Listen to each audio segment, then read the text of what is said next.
गोरी गोरी गलिया पर दाग कैसे लागल। DJ Amit Tiwari DJ Amit Tiwari DJ Amit Tiwari DJ अपहर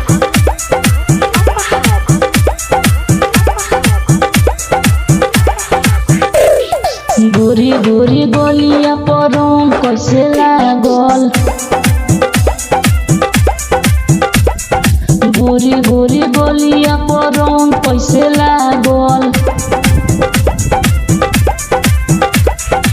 सच बता दो न दोड़नी कैसे फाटल। सच बता दो न दोड़नी कैसे फाटल। गोरी गोरी गलिया पर रंग कैसे लागल। गोरी गोरी गलिया पर रंग कैसे लागल। गोरी गोरी गलिया पर रंग कैसे लागल।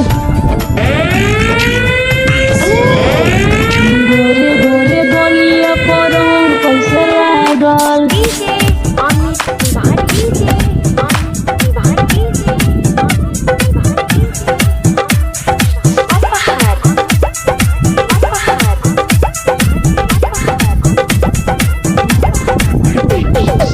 ओठी के लाली बोल हाली कैसे बाटे पोछाई। कहाँ तू गइलू काका कइलू काहे बाड़ी मुरझाई।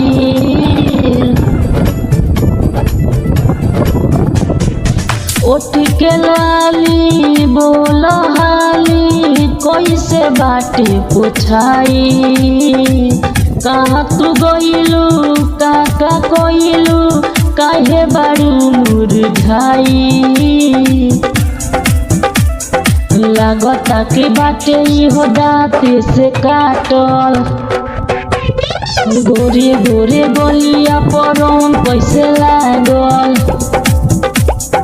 गोरी गोरी गलिया पर रंग कैसे लागल। सच बता दो Amit Tiwari DJ Amit Tiwari DJ Amit Tiwari DJ अपहर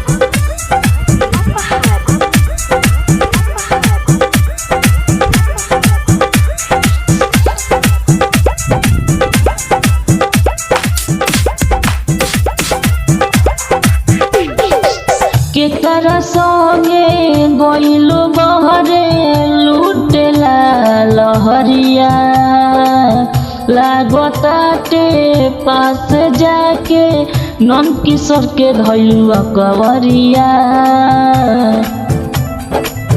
केकरा संगे गइलू बहरे लुटेला लहरिया। लागताटे पास जाके रितेश के धइलू कवरिया। कहवा गिरवलू हो पौआ के छागल। गोरे गोरे गलिया पर रंग कैसे लागल। सच बता दो न दोड़नी कैसे फाटल। सच बता दो न दोड़नी कैसे फाटल। गोरी गोरी गलिया पर रंग कैसे